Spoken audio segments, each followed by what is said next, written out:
The world is so full of things to make fun of that sometimes I overlook accomplishments that deserve applauding.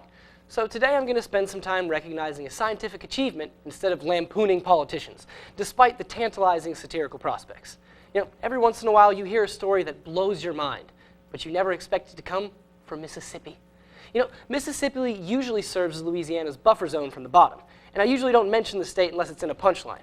You know, say what you want about their education system, but it looks like those rebels found a cure for AIDS. You know, that's right, I said AIDS, and Mississippi, and cured, all in the same sentence. You know, and for once, I can say I'm not being sarcastic or snarky.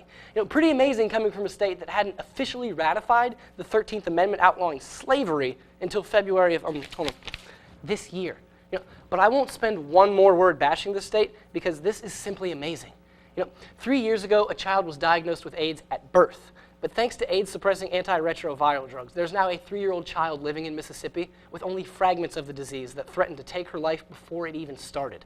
You know, some doctors are skeptical of the early results because there's only been one documented case of AIDS being completely cured. But I don't really care. You know, call me a dreamer, but this is friggin' amazing. All right, let me put this in perspective. There are over 330,000 AIDS infections that occur at childbirth worldwide every year. If we can figure it out in Mississippi, imagine what that means for the rest of the world.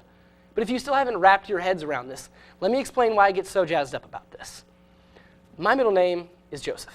I got that middle name from my uncle, Donald Vanek. His middle name was also Joseph. My Uncle Don died of AIDS before I ever got to speak to him or learn what a wonderful man he truly was. He was a chef in an acclaimed restaurant in Denver. He sang and he played the piano, but the only time I ever heard him was on a cassette. When my uncle was diagnosed in the 80s, AIDS was a death sentence. And I don't care whether or not scientists want to question the legitimacy of the results in Mississippi. If it provides people like my uncle with hope and a reason to look forward to another day of fighting, then I'm all for it. Hell, he might have even survived into a decade where he could live life as a gay man free from discrimination. But maybe I'm dreaming too big.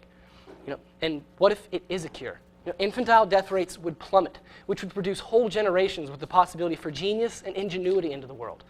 AIDS patients around the world could go back to living their lives the way they did before receiving their figurative death notice. But while I'm getting wrapped up in all my dreaming, let's not forget where all this started. Thanks, Mississippi. Seriously.